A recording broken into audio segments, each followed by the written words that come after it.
because I've got to go through Zoom and through YouTube. Now I think we should be live. Oh, tech. And it's still Mercury retrograde, Kerry, so I think you're very brave for trying a new thing in the middle of Mercury retrograde. My darling, you know there's brave and there's stupid, huh? There's You're like that very I did a group training last week, and I was like, whatever you do, don't do any kind of teaching or event in Mercury retrograde. And they were like, but it is Mercury retrograde. I'm like, I know. Stop it. Don't do it now. Hey, there we are, birthing new earth. I see us. We're live. Let's just, whoopsie. Let me just see. And we got 5 people watching, so hello. Hi everyone. Hey and welcome. Oh, goody gumdrops. Yeah, we really see. I had to double check that we were in fact live. So it's so beautiful. It's wonderful to see you all. Hello and a warm welcome to you. I'm just sorting out my phone so that I can keep up with your comments. If you send them to me on the live stream, then I shall be able to see them. Oh, everyone, I'm going to do that too. Just please welcome this wonderful woman with me in case you haven't met her before. This is Tara, Love, Piri, and Tara, you are a love. Thank you so much for being with us today. I'm so grateful to do this collaboration with you. I'm so grateful. And this is the first time you and I have just sat together, just you and I on a video. We've done some other things, but this is our first, just me and you. And I just love it. I love you. Yeah. I think you're absolutely amazing. I honestly do. You're like one of my heroesses. It's mutual. You represent, and this is really why I'm so excited to have you today, because you, Tara, represent to me the divine feminine embodied. You ooze the divine feminine. It's in your hair, it's in your background, it's in your beauty, it's in everything you say and do. And today's conversation is about birthing new earth. And I would love, because you're such a spokesperson for the divine feminine, I want to know this from you. Do you feel that birthing new earth happens through the divine feminine only? And is that a woman only thing? Like, is it only women that can do this? What do you feel? I think birthing is an everybody thing. Yeah. I feel like as women, so there's kind of a few aspects to this. And first of all, you honor me. Thank you so much with that. It's like, I'm blushing. But yeah, as a person with a female orientated body, born feminine, born female, I know that I have a propensity to birth ecstatically, blissfully, cosmically, naturally, physically, spiritually, any which way, because that's how I'm designed by my creator. And I embrace that so much. And I just did a live myself just before we came on here, Kerry. And I was just like, I'm gushing at the moment because I've just dropped into a new level again, just dropping away from the old, this to be a woman and that to be a woman and this righteous thing and that political. And it's just like, ugh, that's not working in myself, in my body. It's not working in my relationship. It's just not working. It's old school. And it never worked then. And it was just a battle of like righteousness and justifications. And it's like, oh, I'm tired of the battle between masculine and feminine. It's boring. We've done it a really long time.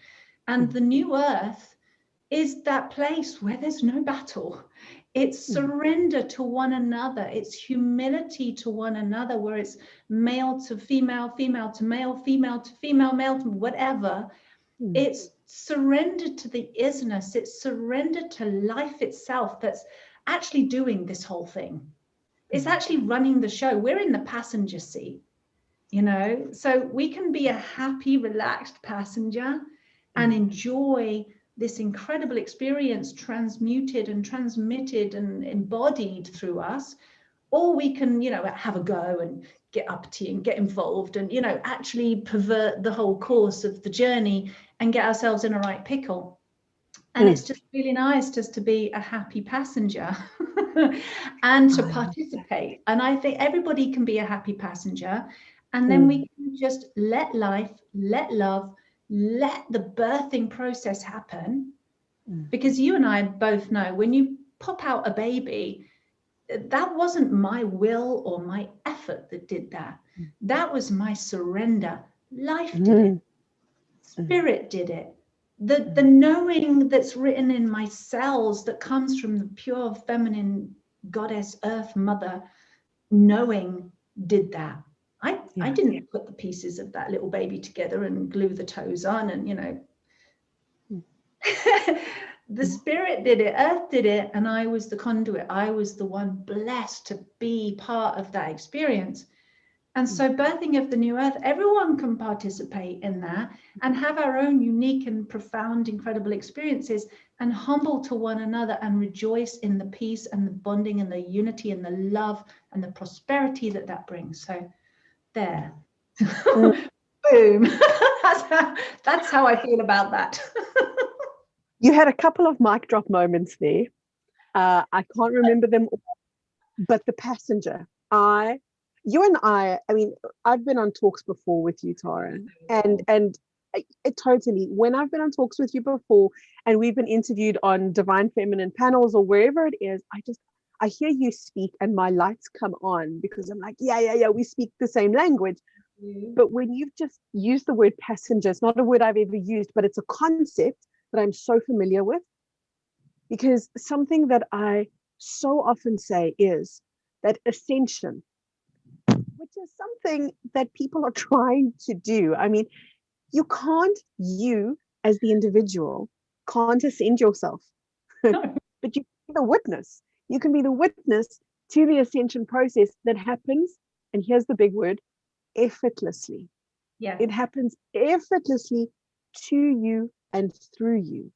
But you don't make ascension happen. Yes, you can derail your ascension. You absolutely can do that. But in spite of those fallible, ego-based ways that we all can be prone to, in spite of even that, that's not even enough to stop ascension from happening.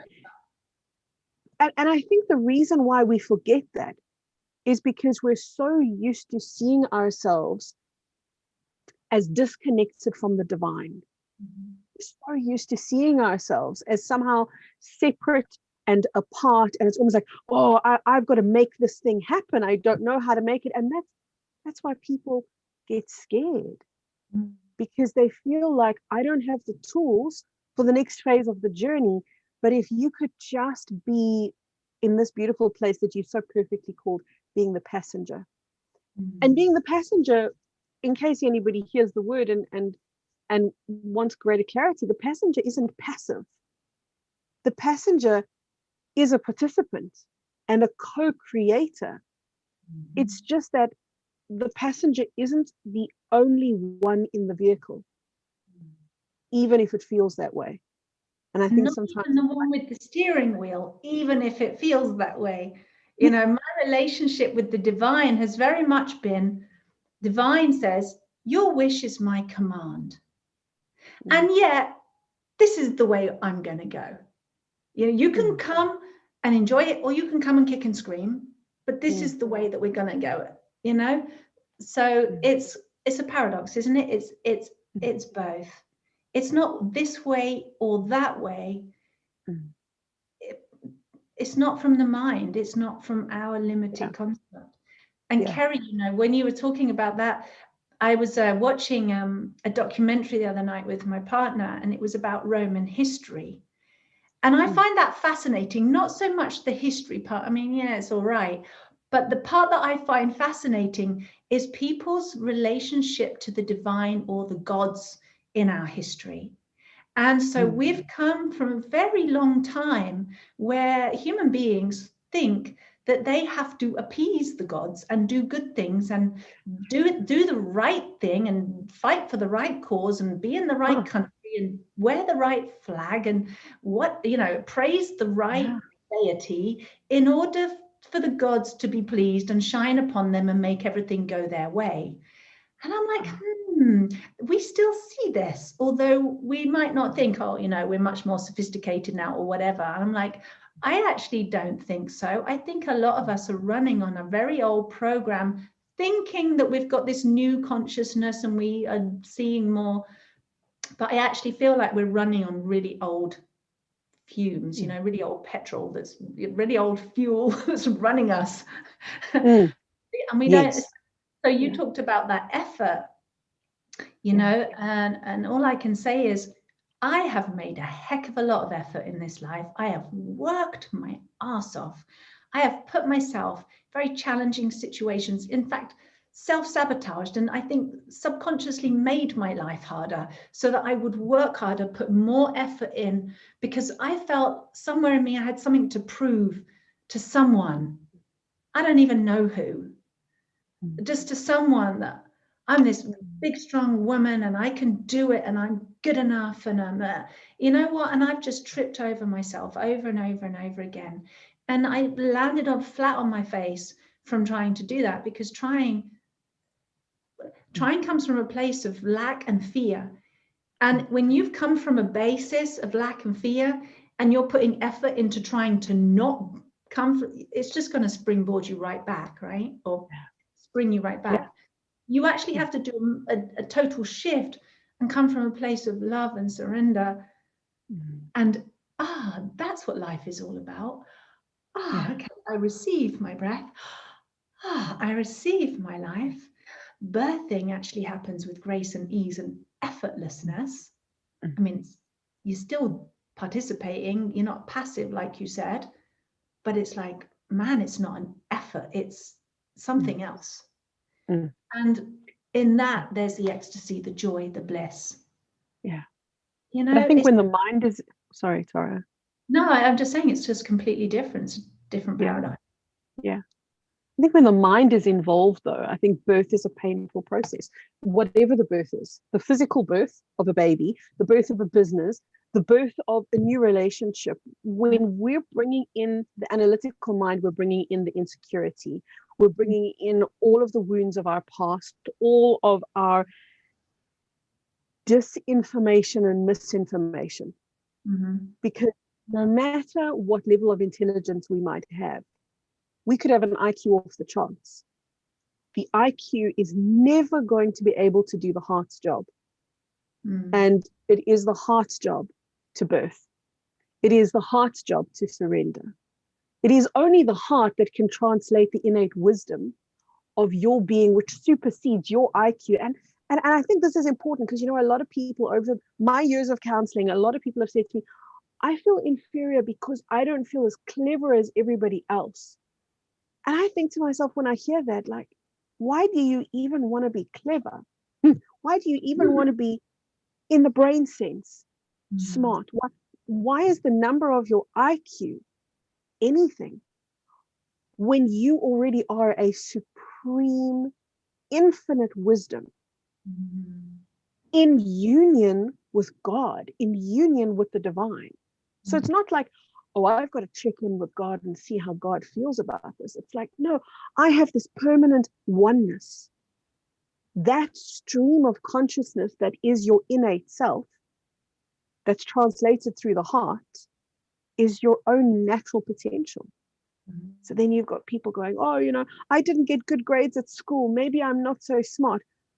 Smart.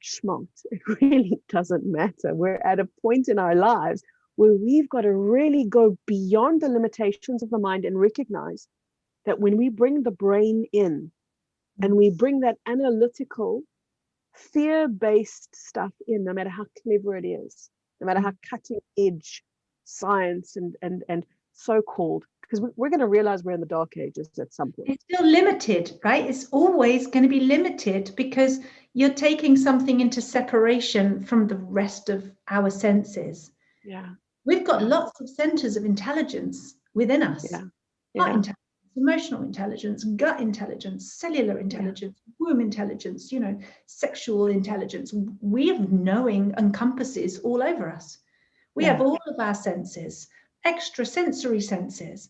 So if we're just limiting ourselves and our perspective and what's important with only this little thing, this little machine up here, that is limiting.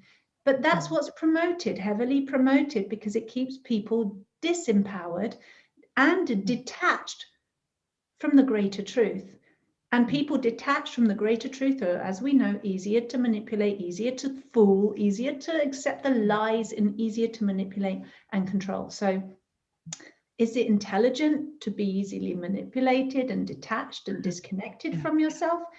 And, you know, as a soul reader, Kerry, and I'm sure that you've experienced this as well, genius does not express just through the intellect now, does it? Not even close. Genius is something, when I've got this thing about genius, I love seeing someone's genius and how they embody it. And it's like this message that just comes from the cosmos into their being. And then they think that they're using their mind to discover things and go, this genius idea or this genius idea, when most people are actually really only tapping into a fraction of that genius potential, because it's like spirit. It wants to become embodied fully. The genius, the spirit, that highest intelligence, not intellect, but highest intelligence, wants to come and sit in this physical body and be fully expressed. And it kind of is us, you know, and your genius fits your body perfectly for it to express. My body fits my genius perfectly for it to express. And it can get really limited just being like that. Yeah, absolutely.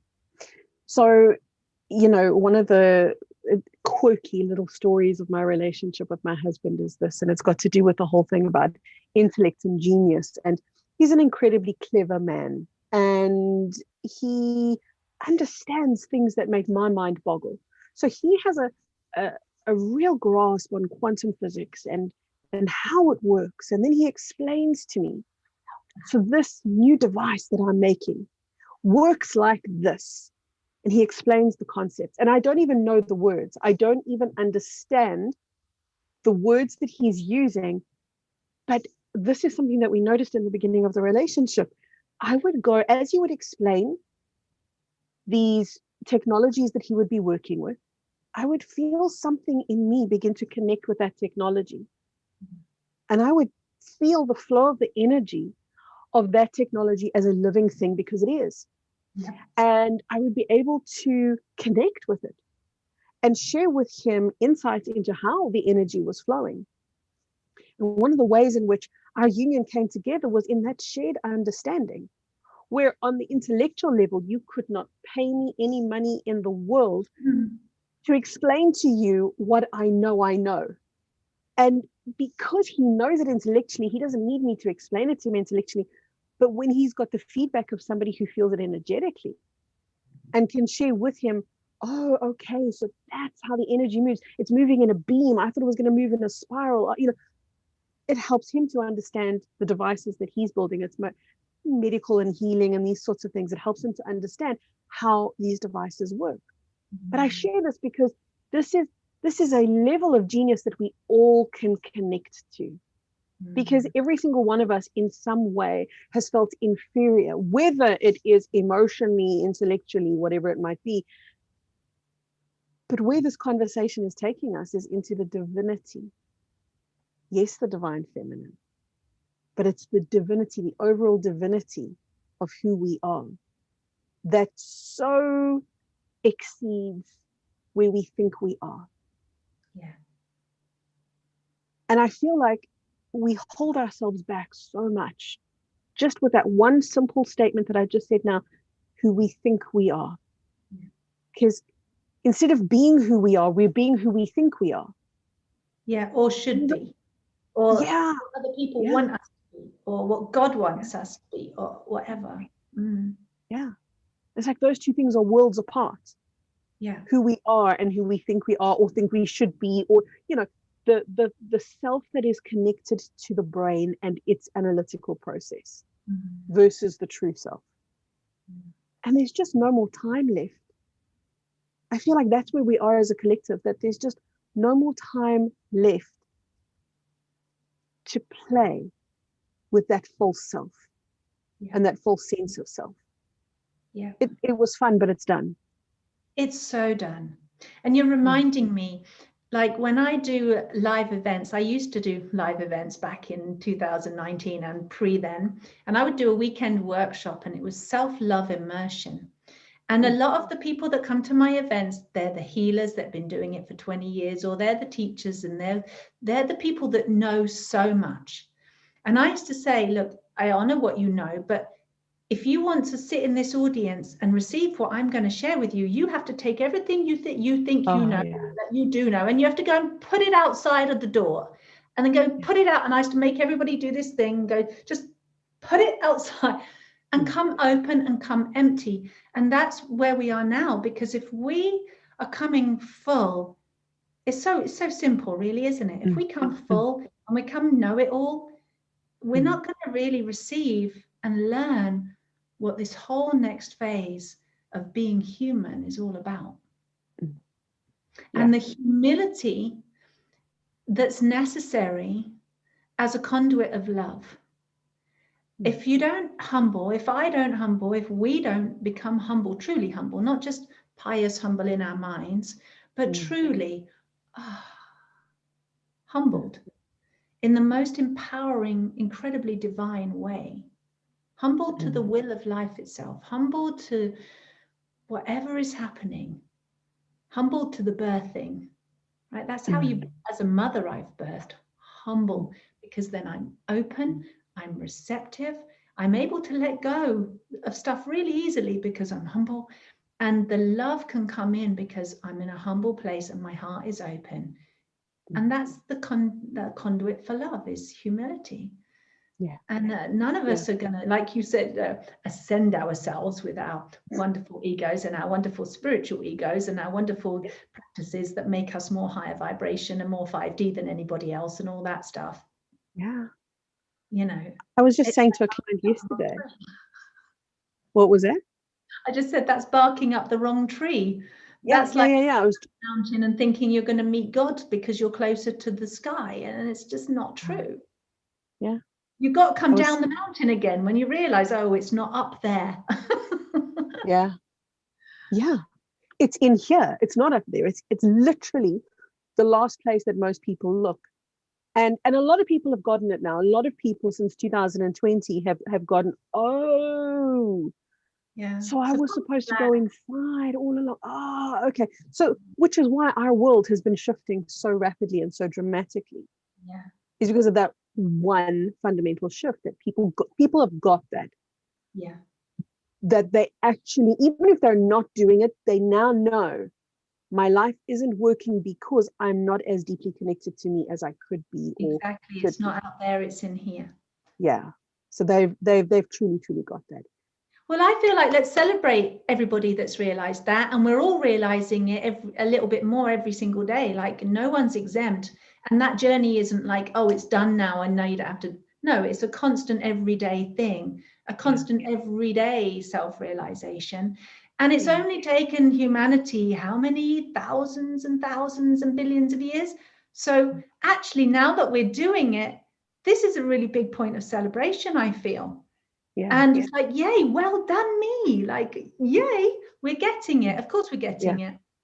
Fantastic. And we're getting it under the influence of some very heavy programming. We're doing it under the influence of beings in whose vested interest it is not that we ascend. It's in our vested interest, but there's a group of beings out there that have used every resource imaginable to suppress the awakening, and in spite of that, there's nothing they can do. That's a deeper level of celebration to me, is that in spite of that. Well, they know, and your husband probably knows about this. There's the quantum physicists in the world that have been working on that quantum computer, and I don't remember all the names of all the people, and I don't even remember the name of the program, the operation something it was called. And they realized that with this machine, this quantum computer that could measure every single potential outcome possible. the billions and billions and billions. It could measure every single one of them. And at past 2012, all they could get was that every single potential, no matter what they did, it all worked out as their efforts were futile, and Gaia, Earth, and all Earth children would move into this new energy or ascension, which I feel like ascension really should be called descension. And it's been a whole false flag of like, you know, it's another way of throwing everybody off track, isn't it? It's like, oh, look at this. This is what spirituality is all about. And everyone goes, oh, is it? And then it's like, yeah, they're just trying to interfere as much as possible.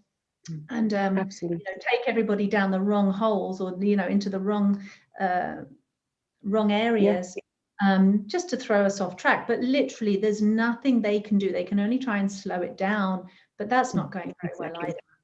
No, it's not, because it's always been a done deal. Yeah. And I talk about the law of the boomerang, where all of those attempts to derail us land up boomeranging so badly on those who intend harm on humanity. But not only does it boomerang against them, it lands up creating the need for counterbalance. And every time there's the need for counterbalance, humanity is uplifted and propelled forward. So the more interference there is, the more it is, without intending to, the more it is propelling us forward. So in a very strange, crazy, weird way, all of that interference is propelling us forward faster than we would normally go. See, and I have this thing, because I don't do so much of this anymore, but I used to do a lot of in-person readings, doing soul reading. And I would use my hands, because when I put my hands in somebody's energy field or on their body, I get such detailed information, more than usual, especially back then anyway. And I did a lot of readings where I would get communication and connection with beings that we could call Illuminati, or the beings that have, let's say, a detrimental intention on humanity, and an intense need for control, because it comes from an intense lack and inferiority in their soul, in themselves. So that's where that comes from.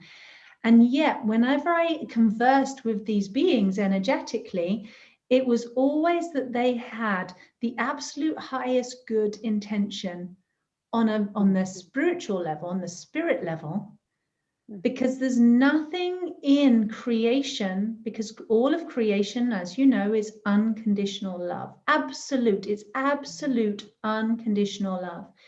And so all beings are created from unconditional love. So the default is unconditional love. No matter how far a spirit or a soul has wandered and got themselves all tangled up in some, you know, some shadowy stuff and some heavy stuff, they're still going to default on their higher self, on their spirit level, to the truth. And so it's like everything ends up coming back home eventually. I love your boomerang analogy. That's exactly how it is. So, yeah. The law of the boomerang. I did a video on it last year sometime, and I even did a remake of the video, because I felt like, oh my gosh, if everyone knows, if everybody knows the law of the boomerang, then they'll be the passenger more easily. You know, they'll relax into this and not get so worked up when they see the plans, because that's what we're seeing right now, is just plans. When they see the plans of malevolent beings, they don't need to get so worked up about it. It's just law of the boomerang is going to be fun on this one, you know, because we are working with the universe. Again, it's that concept where we as humanity thought ourselves so small and so separate from God, so separate from creation. Creation is intertwined into our ascension process. We are. So we don't have to be in the space of freaking out when we see the plans, but to recognize they can have as many plans as they want to have. We are in this beautiful vehicle, and source consciousness, God consciousness, is both the vehicle and a co-passenger with us. And we are We are in this magical co-creation. And there is one unified field of light that is like a magnet to us. That's why ascension just happens. Because it's like this magnet pulling us, and we don't know why it's pulling us. It's because we're the other half of the magnet. And that magnet is creation. And we are creation, and we want to come home to each other. So there's an inevitability to where we are and what we're doing. It's like ascension is an inevitability. Birthing new earth is an inevitability. It is. And all the souls that are here chose to be here. That's why there's so many people on the planet, not because there's overpopulation nonsense. It's because so many souls wanted, chose deliberately, and were gifted this potential, this possibility of being here to witness and be part of and enjoy and choose, really, and to feel like we have a choice which one goes, because we have a choice, we totally don't have a choice at the same time, and both are true. But we have a choice. You can choose to believe the plan or not believe the plan, and eventually the plan won't happen anyway, so it doesn't matter if you believe in it or not, and if you choose it or not, it's not going to happen. That plan isn't going to happen. But if you choose to actually rest and go, oh, that's not true, and I'm not choosing that for myself, then you're just getting the experience of self-empowerment, which is really wonderful for you. And it also connects you with other souls like you. And it just feels like a more blissful birth rather than, oh my God, the plan's going to happen. No, you're going to end up needing some kind of spiritual cesarean or something like to birth you. And it could be painful. So don't, or painkillers. Don't, we don't have to do that to ourselves. Yeah. There's an important event, Tara, that you're doing, and I want to share with everybody about this amazing upcoming event that's happening on Solstice of all the perfect times. And this conversation is so connected to that event. But before I get there, I want to share with you something about birthing, which I know you will already know, and that is, when I birthed, I'm a mom to 3 children. So I've been through 3 very different births. And when I birthed my first child, I remember holding him and sobbing and sobbing. And nothing could have prepared me.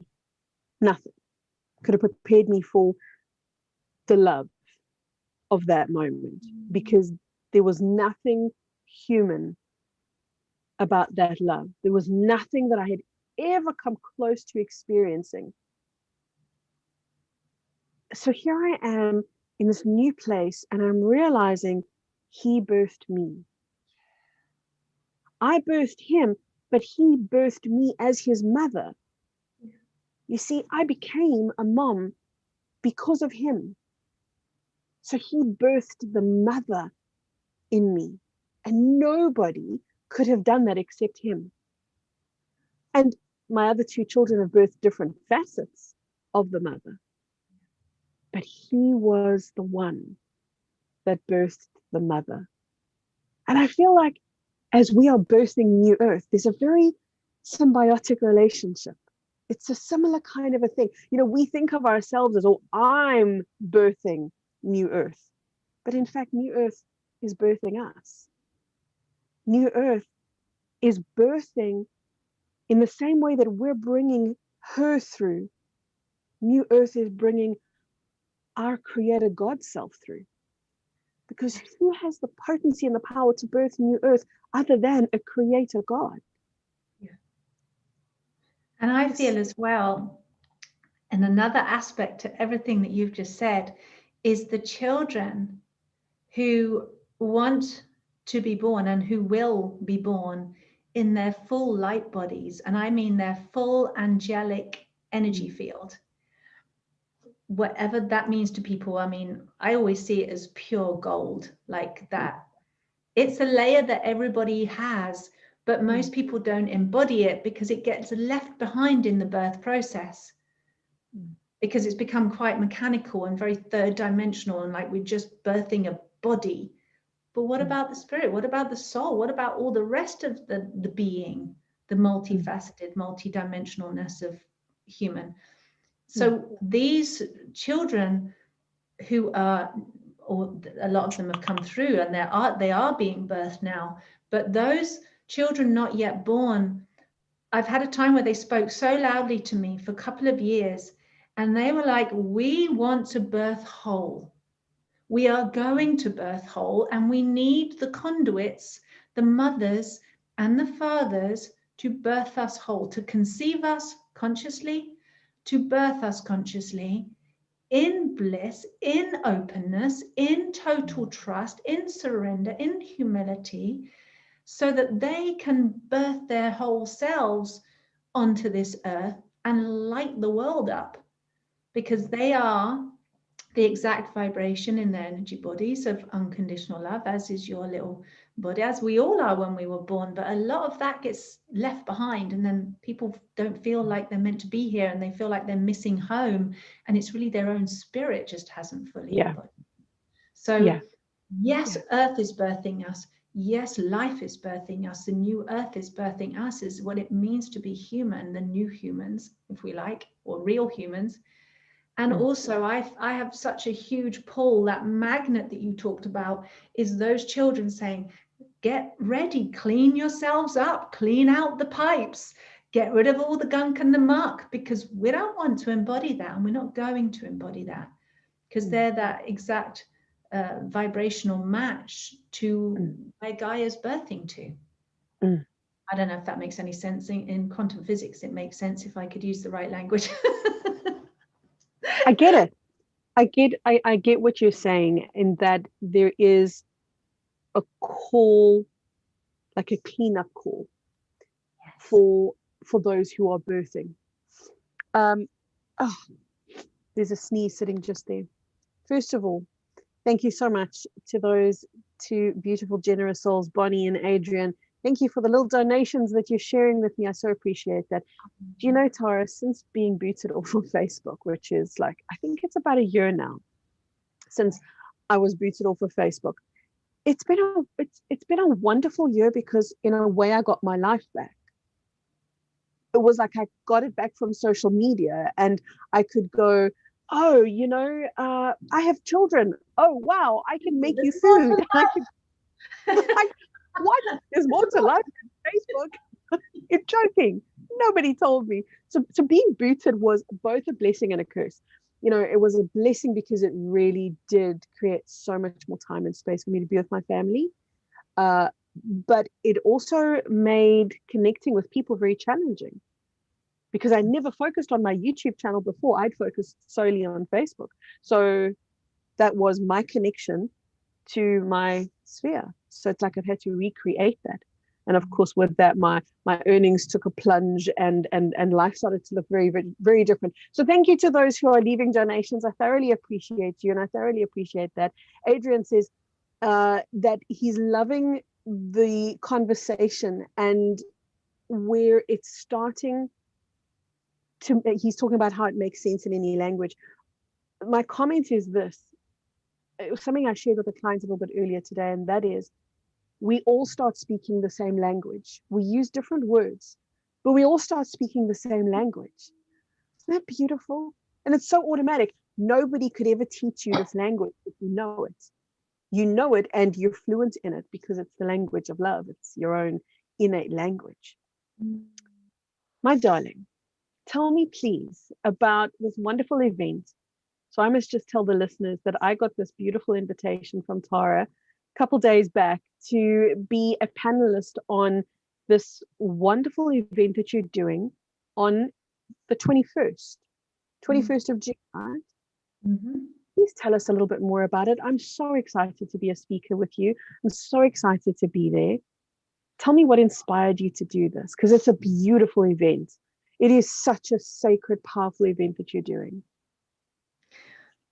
Well, Kerry, how did it start? I guess I've been wanting to speak on this for months. Like, when I get into the topic of fertility and the feminine and birthing and children and new earth, and I mean, I could just keep going and going and going. I've got so much to say on that. And I know that a lot of other people have a lot to say on it as well. There's a lot of knowledge being remembered. There's a lot of wisdom being birthed or being unarchived from the recesses of our unconscious mind as we're becoming clearer and clearer and clearer, as we're clearing all of this fluff of the subconscious and really transmuting and transmitting the wisdom inside of us, that would, like genius that I was talking about, our knowledge, innate knowledge. And there's so much of this, like the energy of the divine feminine, I just feel it coming up as if it's coming up from under the ground and pushing everything else out of the way and going, you know, just time for all of this to move. It's time to turn the soil on this earth and really have a time of great abundance and fertility and prosperity and newness, right? So it's like dig down in the soil and flip it over. And that soil is all of our old stuff, all of our conditioning, all of the fake histories and lies and all that stuff, right? There's a lot of it out there, so much that we don't even know until you start digging and go, oh my God, that's not true. No, it's not true. Oh my God, didn't we always know that somewhere deep down that wasn't true? So it's an excavation, it's a journey. And I've been wanting, this is always my favorite topic, is birthing. So I've always wanted to, you know, just have more conversations. And then I was just getting these really big nudges, like solstice, just do it on solstice. And I was like, this is about 3 weeks ago. And I was like, well, solstice is pretty soon. But then I was like, I was doing a Divine Feminine Roundtable with my beautiful sister, Jen McCarthy. And afterwards, we'd had a great conversation. And afterwards, the record button had been pressed off. She went, we need to do a marathon Divine Feminine Roundtable. And I went, that's it. That's the one. We do. So I was like, Jen, you want to put something together? She was like, no, you go ahead. You go and do it. So I was just like, So I just, I put aside everything else that I was doing. And I've got a lot on my plate at the moment. And I was just like, this wants to come through. It's just bursting out of me to come through. It's bursting out of all these women. It's bursting out of the earth. And let's come together, each of us sharing a facet and an aspect, everything from maidenhood and menstruation and blood and pregnancy and conception and birth and menopause and just the whole shebang. And so it's going to start UK time at 11 o'clock in the morning and go until 9 o'clock at night UK time. So it's going to be different times. Obviously, people in America, if you're in Pacific Coast time, you're going to have to get up at 3 a.m. if you want to see us start. They'll do it. In Australia, they're going to be awake till 3 a.m. if they want to see the end. So, you know, it was like, you can't fit everybody in. But this event has got 30 women, 30 incredible leaders, speakers, authors, luminaries like yourself, Kerry. Oh my goodness. Binny Dansby. I don't know if anybody here knows of Binny Dansby. She is a legend in the conscious breath work and conscious birthing and ecstatic birthing movement. She's been doing this work for a very long time. She's an absolute legend. She's confirmed with me the other day. I've got Anaya Sophie talks about the Sophia codes. I mean, we got just go and check out the page, right? Everybody just needs to go to taraloveperi.com/events. So myname.com/events, and go and hit the button to register. And all of the speakers are up there. There are some miracle stories coming out of here, Kerry, like things that are going to defy people's perception of what they think and what they've been told is normal and possible.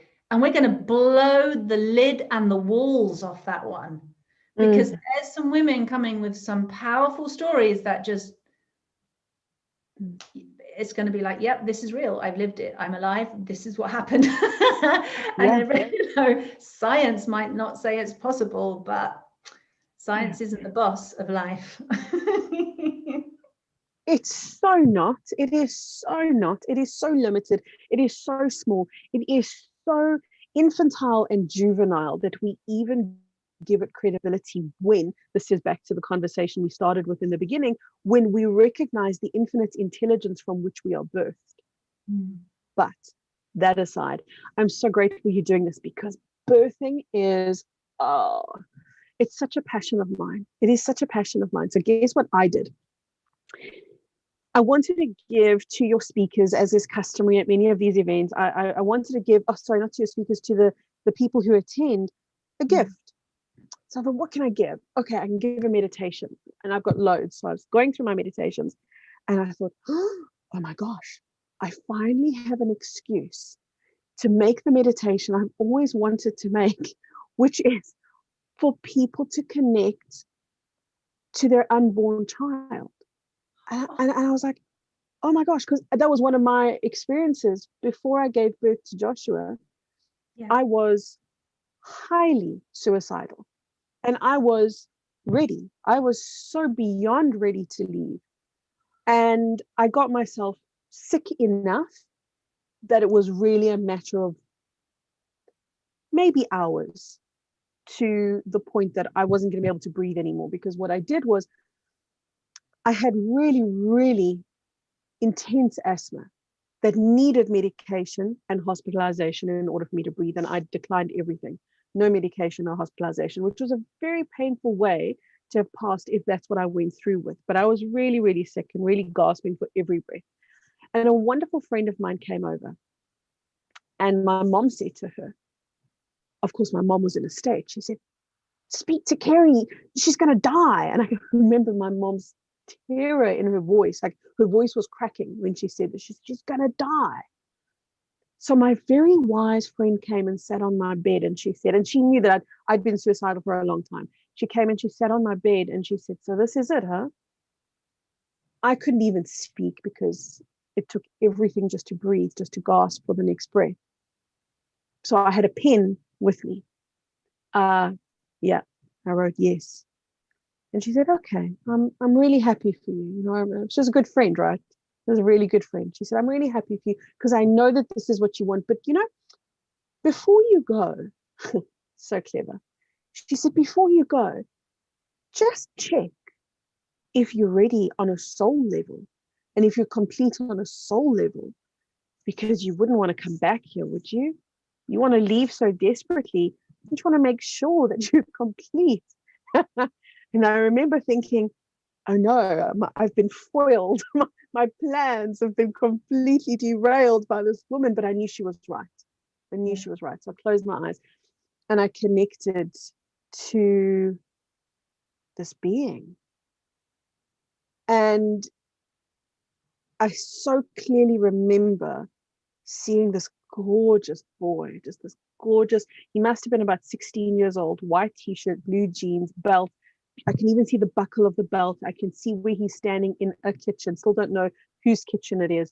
And the way he's kind of leaning, and he's just so suave and beautiful. And I realized, oh my God, that's my son. I can't leave. I have to birth this baby. I'm not allowed to go right now. So I said to her in writing, tell my mom to take me to the hospital. I need to stay. I have a son to birth. And that was how I landed up saving my own life so that I could birth Josh, so that Josh could birth me. Wow. And I always wanted to do a meditation for, oh, and by the way, it was how many years later? It was about 10 years later that I birthed Josh. So it's not like this was 10 days later. I forgot about it. I carried on with my life. Could have been about 8 or 10 years later that I birthed Joshua. And I remember when I birthed him, only after I birthed him, looking into his eyes and going, oh, this is the boy that I saw. Oh my God. And now that he's 14, Tara, oh my God, spitting exact, even the way his hair has always been straight.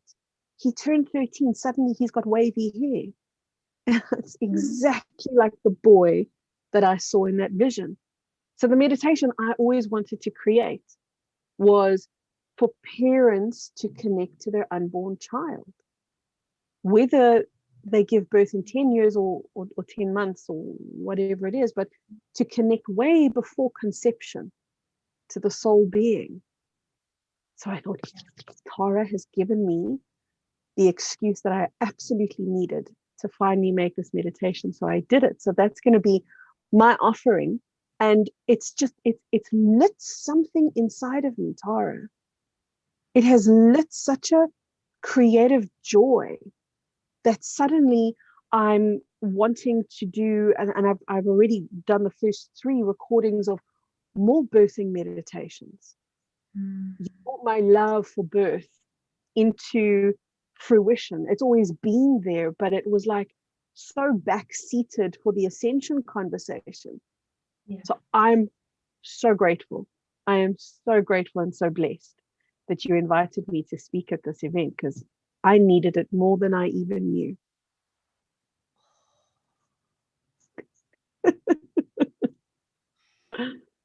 Mm, Oh, Kerry, mm, I feel you. mm, I'm really feeling you. That is just the most beautiful thing. Well, mm. thank you. Thank you for bringing that through. That's quite exceptional, because I think a lot of us would just go, oh, let's just go and get something. Oh, you want it? There's my link. And actually you're going, oh my goodness. And it's had an effect, and you've listened, and then this thing that wanted to birth out of you, here it comes. Yeah. And you're making a whole new meditation, and it sparked a whole new thing. Yeah. That's what this Mm, is all about, isn't it, Kerry? Isn't mm. that what this is all? Isn't this the reason that we're coming together for this day in the first place? Because, Yeah. I mean, what it's Yeah. done for me as well. I mean, I feel on fire, but not burny hot like fire that you cook food on. I'm on Mm, fire in the most sumptuous, delicious, soft, incredible way inside about this event. yeah. I'm so excited. I've put all the other plans to one side, and they're really important. But I'm like, this has to come through like a baby. It's now. You don't get to faff around and, have a couple of weeks extra. It's now it wants to come. And Yeah. everything moves out of the way, and you prepare for the birthing. Yeah. And this is so incredibly beautiful. I wonder what the other speakers are feeling and saying as well. I'm like, what's happening with them?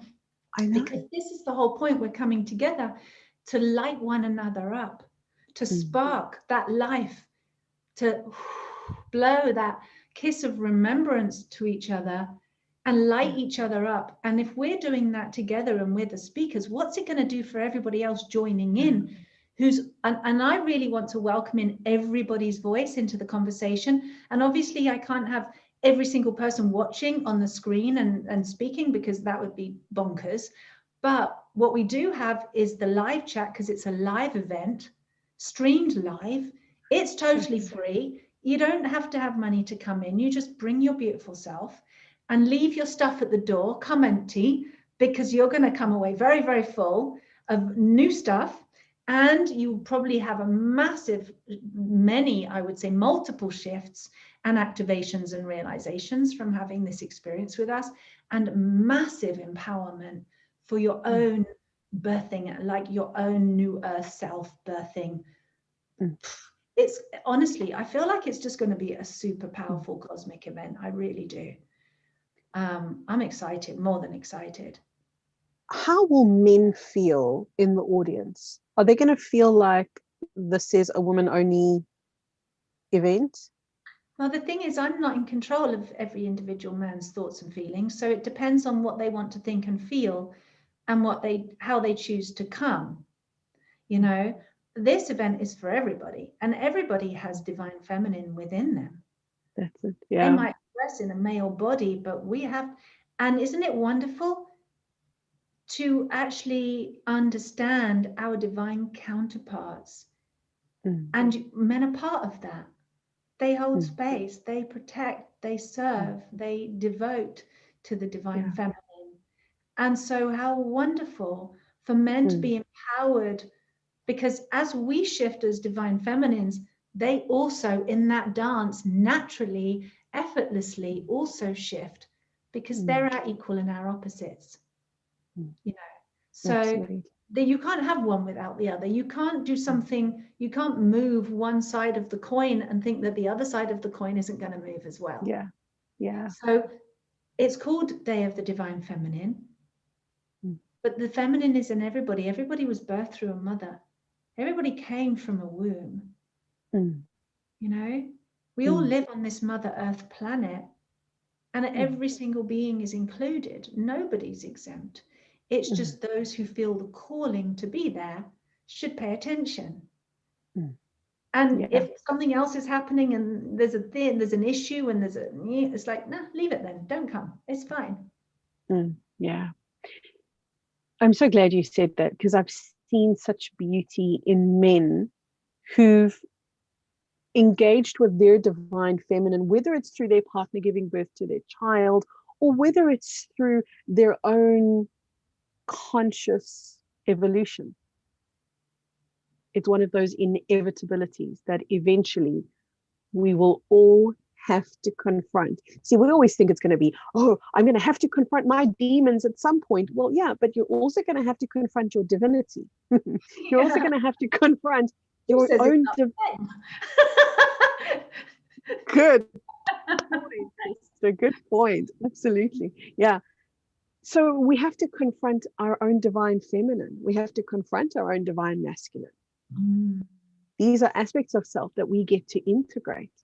So I'm so grateful that it's inclusive to men, because I love men so deeply. As much as I love the divine feminine, I love the power of the divine masculine and the balance of the two.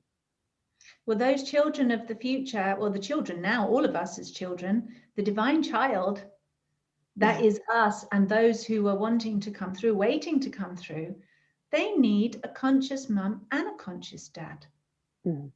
It can't have one without the other. It doesn't work that way. So for a couple to come together and birth, in fact, preconceive consciously. So even before conception, becoming conscious and aware of what's sitting there, of what needs to be cleaned and what needs to be prepared, what needs to be brought into wholeness and integrated into love, even before the conception bed in that marriage, where that little seed is going to be planted and that little spirit is going to start to come in. There's a lot of consciousness necessary in that aspect. And that takes the couple, it takes the masculine and the feminine. We are all masculine and feminine, right? So it's like there's room at this table for everybody. There's no separation in that. And the children need that. The children need both. And if somebody was to, pop up and say, I'm going to do a divine masculine day of the divine masculine, I would be glued all day. Yep. Yeah. Absolutely. Absolutely. There are so many wonderful men who would be astounding as a divine masculine panel. So if you're listening, divine masculines, then that's an invitation for you, because there's a counterbalance here. But nonetheless, those in the audience will provide that counterbalance. And I think it feeds. I think it feeds. It's going to be a massive spread of consciousness for everybody. And also, I feel like it's like what we said about being in the passenger seat. You may be like, well, we're the speakers and you're the audience, but really it takes two. We couldn't be a speaker unless you were audiencing, and you wouldn't be an audience unless we were speaking. And it takes two. And actually, you're not just an audience. It's like you're the water upon which the ripples can keep going out and out and out and out. And you're a very important part of this birthing of the new earth by being present, by being open, by coming open and being, I want to say morphable. I don't know if that's a real word. Pliable, supple enough to receive the truth in yourself and have it match your own and have yourself validated, and then exuding more of your own divinity and your own personal power and your own personal truth. And that's just, it's a catalytic effect, isn't it? We want that water, that watery, ripply love bomb effect. And every single person that joins us, or that even, continues to be part of this after we've done it live, it's going to have a tremendous effect. Absolutely. Absolutely. So we're birthing new earth through ourselves, while simultaneously being birthed as the God self in divine manifestation. Tara, as we close, this is a totally unrelated topic. Well, not really, but I'm just inspired to ask you. You're in a loving relationship with a loving man. I'm in a loving relationship with a loving man. What does it take? What kind of a partner can meet a woman in her divine femininity? Have we got another 6 hours? Yeah, sure. I'll meet you here tomorrow. You start now, and I'll be back then. I don't get him, and we'll ask them. Like, what do you think it? I'm going to ask him that tonight at bedtime. What does it take? I can guess at that, or I can speak to that from just my experience. And I'm going to come back to humility again, because it's like if love is a presence, and for me, breath is the most powerful, or one of the most powerful teachers that I can be in relationship with and refer to as pure unconditional love. Because to me, my breath is life itself giving to me. It comes from wherever it comes from. And like the masculine, it gives to me in a very clear, direct, succinct, deliberate, on time, regular, reliable time. It just keeps doing it. And yet I, as the feminine, or I, as the physical body, it's my part in this relationship to open up and receive what's being given. Receive that love. Otherwise, I don't receive my breath. And if I don't receive my breath, I'm not well. And I'll go a bit funny in the head because I've not got enough oxygen up here. And I'm going to get anxious and freaked out. And then everything's going to start going wrong in my body. And sooner or later, I'm going to die if I don't receive my breath. And I'm going to have a big struggle all the way along because I'm not receiving life. I'm not receiving spirit. I'm not receiving that divine masculine unconditional love. So I know that as a feminine, it's my job, or even as a human, is to be the one humble enough to go, okay, let me soften, let me get out of the way with my ideas about what I think life is and what it should be and what it shouldn't be, and just receive what it actually is and be humble. And when I'm humble, I'm receptive. It's like that's where I become conscious. That's where I become loving. That's where I receive the love. And so I feel like the divine masculine can learn a lot from the breath, or the divine masculine in any of us can learn a lot from the breath, because it's flawless. It's consistent. Like the masculine, it's that regular as heartbeat, regular as clockwork. And I feel like my man has to be very committed, very consistent with his love, with how he shows up. And of course, he goes off on one and I go off on one. And then I call it the twin flame combat zone. And we go off on one. And then we can go, oh no, and we humble again. And when we humble again, the love comes in. And then everything gets put in, it's, rearranged and gets put where it's meant to go, really, in that space of love. So I feel like as a divine feminine, or aspiring divine feminine, my divine masculine, he has to forgive me a lot for where I screw up. He has to become humble. Otherwise, I can't hear him. If he's all ego, I don't understand him. I don't understand all that stuff. So when he comes humble, that's really amazing. And then we can meet, and just being consistently present, and even having to verbally remind me, I'm still here, I still love you, and I'm not going anywhere, and I'm still not going anywhere, and you can push me away and I'm still not going anywhere, and be that consistent showing up until I can also be humble and open up and receive him and stop being in my head. I don't know if that answers your question, but that's just what came out. Yeah. Well, that's what I love about just those questions that just come out of nowhere, because it allows for such an authentic answer. And I know that you're so beautifully in the moment and so beautifully authentic and real. And I love that about your answer. And I hadn't, to be honest, thought about the question until I asked it to you. But it's a great question. Let's ask more people. Yeah. Let's ask men. Yeah. So men, because I can see that there's a couple here. Adrian's here, Torre's here.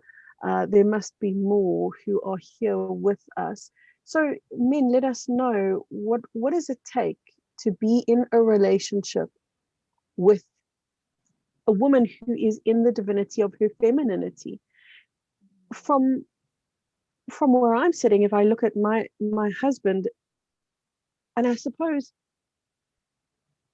every man and every couple, they're going to have a different answer, which is beautiful, because this is how we learn and how we expand consciousness, because we haven't had these, we haven't had these conversations where we can even delve into this idea of what does a divine feminine and a divine masculine relationship even look like. We've got dreams, like fantasy picture dreams. And I'm sorry, it just does not look like the fantasy picture. At times it certainly does, but it's not that all the time. So if I look at my husband, this is what comes through. Maybe he would answer something totally different. He has to have a divine feminine within him that can meet the divine feminine within me. Because there would be competition between his masculine and my feminine if that's who we were. If I was just feminine and he was just masculine, even if we were in the divinity of that femininity and masculinity, there would be a competitiveness. But his divine feminine can really meet mine. I've actually never known anyone, not even a girlfriend, that I can have such a heart-to-heart with. And he totally gets it. Like, when you share from that very sensitive place with a girlfriend, he's got that level of divine femininity ignited within him. And then, obviously, he's got the divinity of his masculinity. But come to think of it, I'm so well acquainted with the divine masculine. In fact, I think the divine masculine is the first part of me that ever activated, and the divine feminine followed. It wasn't femininity for me. It wasn't femininity first. It was the divine nature of my masculinity that arose first, because I had to fight so hard in my life that I needed that divine masculine to make his presence known. But yeah, what a wonderful, interesting conversation this has led to. You could literally just keep going on that one, because it's just opened so many doors of wonder now. I'm like, wow. Yeah. So I think that it's an invitation to come back and explore more, and maybe bring some divine masculine presence into the conversation. I'd love to explore more about the divine relationship. As we talk about divine birth, there's a divine relationship, which of course is nothing more than a reflection of the divine relationship within. Right. That's the ultimate union. The ultimate twin flame is your divine masculinity and your divine femininity. Absolutely. In union. Yeah. And they birth the divine child into being. And so then you're... Say that again? They birthed the divine child of you. Yeah. Isn't that beautiful? So the ultimate relationship is here, But we're blessed to have these reflections. We're blessed to have these mirrors where we learn more about ourselves and life and each other. Thank you so much. Thank you. I'm checking in on the comment section.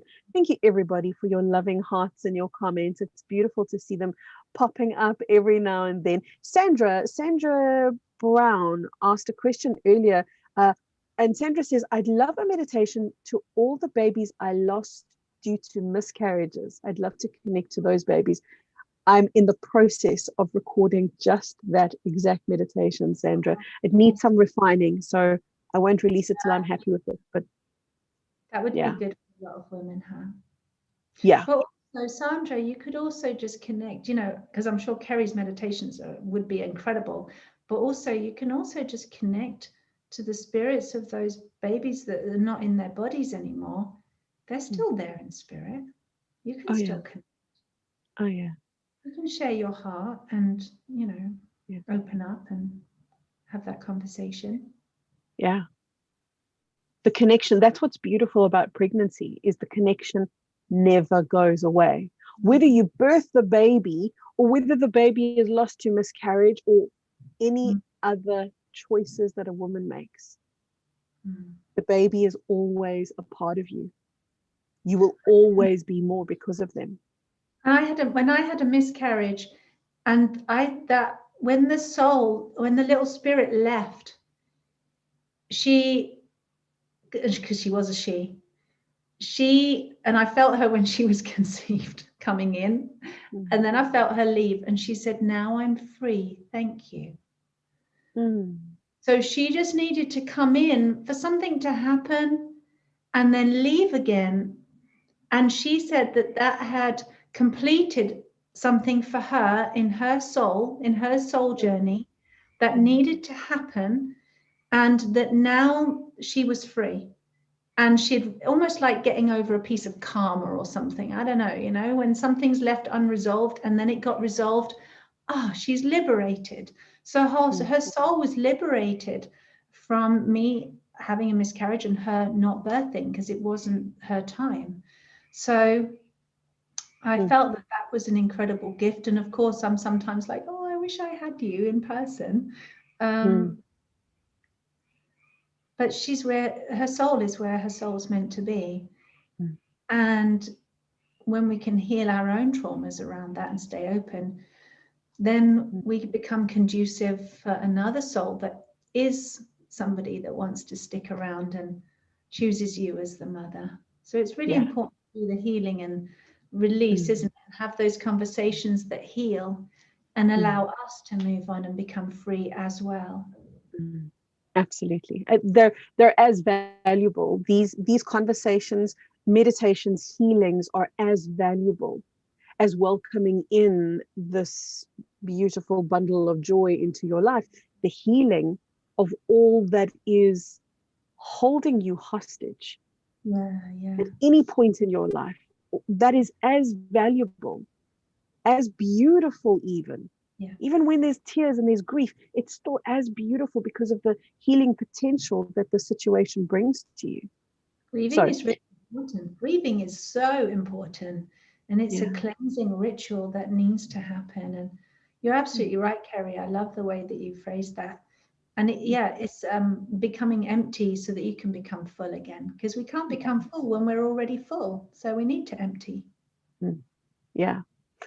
Absolutely. I love the process that you spoke about when you were doing your courses and you told all of these people, take everything you know and leave it at the door so that you come in empty. Otherwise, they don't get anything. I may as well speak to the brick wall. There's no point. Yeah. Life is a lot like that. Life is a lot like speaking to a brick wall day in, day out. And life is knocking at the door saying, hey, you open up. I've got a whole wealth of gifts for you. I've got so much more than you can ever receive. And I'm knocking at the door. When are you going to open the door and let it in and let go of all the other stuff that we think we have to hold on to, we think is important, and it really isn't. Yeah. My heart is full. I've loved this conversation. We have been everywhere in this conversation. I mean, we've gone from birth to miscarriage to new earth, divine feminine, divine masculine, relationships. I don't know a conversation that I've had that has taken so many different turns, but has still felt so organic, natural, and beautiful. So thank you for joining me here. I know. And what would happen if we got together in an actual room? We wouldn't sleep. No. And if we did, we would just doze off. And then, when you wake up and have those conversations that don't even start with good morning, they just carry on. Or we're like, I'll get my little sleeping bag next to you, and your husband wouldn't like it, but I'm like, no, I'm camping, because then it'll be like, you know, the girls sleep over, and I'll be like, hey, Kerry, I just had this thought, and you'll be like, what? Like, wake up, I need to tell you. And it would all flow, Tara. It would all flow. I know that because I mean, that's just who we are and what this conversation has been. Thank you so much. I'm so looking forward to your beautiful event. Please have a look in the description box of this YouTube video. The link is going to be there. Are there going to be replays? Are people going to be able to? Well, the thing is, if I told people what was going to happen, then they wouldn't come to the live one. They'd be like, oh, like everything, oh, I'll do it later. No, don't do it later. Do it now. Do it now. Come now. Because I don't know what's going to happen. I could have a plan and I could change my mind because I'm a woman and I might. Or other stuff might happen. The world might change. It might not be possible. So be there, be now, and enjoy the present that's going to be given. And like Kerry, you giving your gift, Kerry, which is incredible, by the way, an exquisite gift. All the speakers are giving a gift.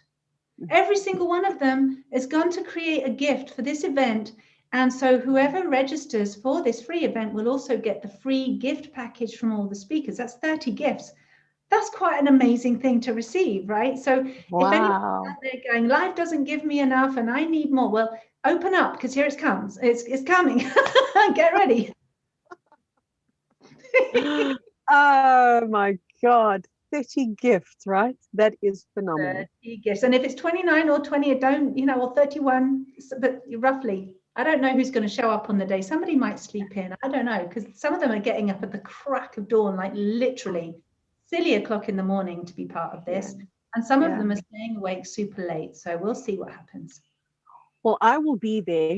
I'll be there and I can't wait. I'm so looking forward to speaking to you and all the other panelists and just being a part of this beautiful event on Solstice. So until then, I leave you with love and thank you so much for joining me here. Thank you for having me, Angel. Love you. Thank you, Angel. Love you so much. Everybody, love you too. I'll speak to you really, really soon. I've got a new YouTube video being released tomorrow and it's about intimacy. So weird that I'm already prepared. I'm not normally like this, but here we go. I'm prepared. I have the video ready. I have the thumbnail ready. It's good to go this time tomorrow. So check out my YouTube channel. It's a beautiful short video about true intimacy in love and in relationships. Speak to you really soon, everybody. Lots of love. Bye-bye for now.